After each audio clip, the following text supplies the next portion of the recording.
ان علاقے کے مشران کو میں کہتا ہوں کہ آپ لوگ ایک لشکر بنا لے یہاں اس پی ٹی ایم کے ساتھ مل کر پہلے تھانے کے ایس ایچ او سے رینجنٹ کے ڈی سی آر سے ہر کسی سے بات کر لے کہ 1 مہینے کے اندر یہاں فقیرہ گوڑ سے نشے کو ختم کر دے.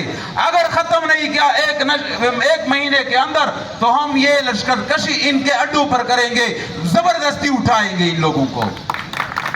ان مشرانوں کو چاہیے اگر یہ مشران ابھی سوئے تو کل اس کا نواسا اور بیٹا خود اس لت میں مبتلا ہو جائے گا.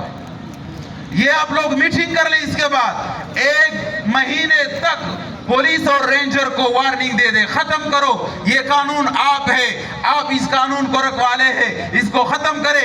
بدعملی کو ختم کرنا آپ کا کام ہے, ختم کر لے ورنہ ہم لشکر کشی ان لوگوں پر کریں گے, ان کے اڈوں کو چلا دیں گے. دوستو یہاں بھیلو کا ناجائز مسئلہ بھی یہاں لکھا گیا ہے, ان پہ جمع ہے. یہ صرف فقیرہ گوڑ کا نہیں, پورے کراچی کا مسئلہ ہے. یہ کہ الیکٹرک ایک کاروبار بنا ہوا ہے, اس کو ٹھیکے پہ دیا جاتا ہے اور پھر اس کی جتنی بھی مرضی ہوتی ہے اور پھر وہ آپ پہ بل لے آتے ہیں. ہم تو یہ نہیں کر سکتے کہ ابھی بل کو اٹھا لے ہم پاڑ دیں, کیونکہ پھر کہیں گے کہ آپ نے ریاست سے بغاوت کی, یہ کیے وہ کیے, ورنہ عمران خان نے تو پاڑ دیا تھا, کچھ بھی نہیں ہوا.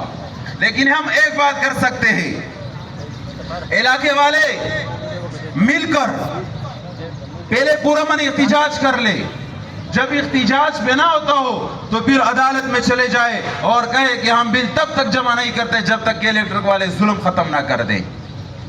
ہم سیاسی پارٹی کو بھی کہتے ہیں کہ صرف ہم نہیں, آپ کے ساتھ ہاں پراڈو ہوگا, آپ کے ساتھ پیسے ہوں گے, آپ کی جان پہچان ہوگی, لیکن ہم بھی اتنے بے غیرت پیر نہیں ہے کہ ہم آپ کو پھر ووٹ دیتے ہیں. خدا کی قسم ووٹ تو ضائع کریں گے, پھر ان بے غیرتوں کو بھی نہیں دوں گے جو محلات میں بیٹھ کر ہمارا نہیں سوچتا ہو.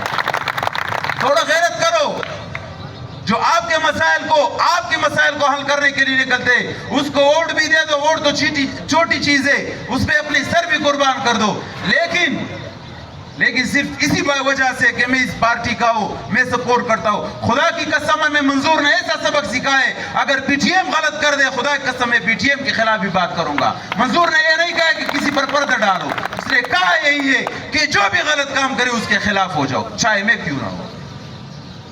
دوستو ہماری یہاں صحت اور تعلیم کا مسئلہ بھی ہے. ہم تو بہت چھوٹے مطالبات آج کر رہے ہیں فقیرہ گوڑ والے, ورنہ آج ہم صحت کا مطالبہ کر رہے ہیں. لیکن کل جب ہم راونور کے دور سے گزر رہے تھے اسی وقت ہم صرف اپنے لاشوں کا مطالبہ کرتے تھے کہ خدا کے لیے پیسوں کے بغیر ایڈی سینٹر سے ہمیں دے دے. ایڈی سینٹر سے 4 لاکھ پہ ہم اپنی لاش وصول کرتے تھے. اس کے لیے تو الحمدللہ پی ٹی ایم بنا, پی ٹی ایم یہاں تک آیا کہ ہم آج ببنگ دل اسی روڈ پہ کھڑے ہو کے صحت کا مطالبہ کر رہے ہیں کہ یہاں نا اسپتال ہے, ہمیں اگر کوئی ڈیلیوری کیس پیدا ہو جائے, کوئی ہماری ماں بہن کو کوئی تکلیف پہنچ جائے تو ہم یہاں سے جینا اور سیول جاتے. یہاں نزدیک کتنی اسپتال نہیں ہے کہ ایک مریض کی موٹر سائیکل کے ایکسیڈنٹ والے کو بھی پٹی کرا دے. یہ سیاسی پارٹیوں کا مسئلہ ہے, ان لوگوں کو اجاگر کرنا ہوگا. آپ لوگوں کو اس پہ ڈٹ کے کھڑا رہنا ہوگا کہ جب تک یہ کلیکٹر کا مسئلہ اور صحت اور تعلیم کا مسئلہ, تعلیم اتنی ضروری ہے.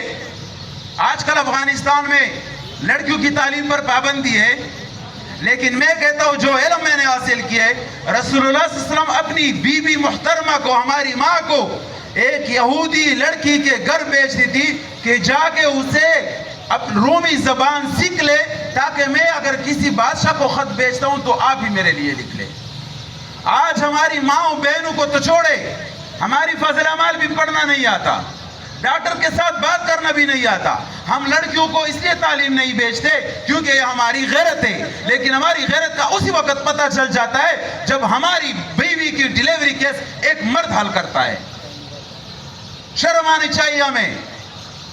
ہم اتنے کچھ نہیں کر سکتے کہ ہر گھر میں 1-2 بیٹیاں ہیں اس کو اسکول میں بھیجے. میں نے پی ٹی ایم کے پورے مشورے سے آج میں خوش بھی اس پر ہم نے ایک وکیل خاتون کیا تھا. اس کا مقصد کیا تھا کہ ہم دنیا کو بتا دے کہ ہم مولوی ہو کر ہم پھر ایک عورت سے کیس اس لیے لڑاتے ہیں تاکہ لوگوں کو پتہ چلے جائے کہ خواتین کا تعلیم کا حق کتنا زیادہ ہے. پی ٹی ایم والے نے اس لیے کراچی میں نور اللہ ترین موجود ہے, مشر منظور پشتین نے ایک خاتون کو اس لیے وکیل بنایا, شمائلہ ایڈوکیٹ, کہ ہم یہ پشتونوں کو بتا دے کہ ہم عورتوں کے تعلیم کے حق میں ہیں, ہم ان کے حقوق جانتے ہیں. آج کل ہمیں ایسا ہوا ہے کہ ہم اپنے بیٹیوں اور اپنے بہنوں پہ تعلیم حاصل نہیں کرتے. ہم کہتے ہیں یہ ہمارا غیرت ہے.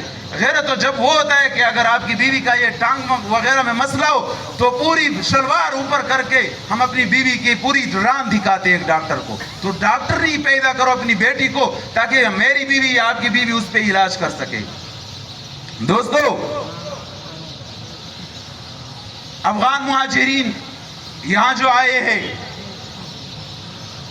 وہ صحیح ہے کہ ایک بغیر پاسپورٹ بغیر ویزے کے آئے ہیں, تو اس کے لیے ملکوں نے ایک سسٹم بنایا ہے کہ اس کو ایک جگہ پہ لا کر پھر واپس اپنے وطن بھیج دیتے ہیں. لیکن یہاں کئی مہینوں سے بچوں سمیت بوڑھی ماؤں سمیت سینٹر جیل میں بند کیا ہوا ہے. آج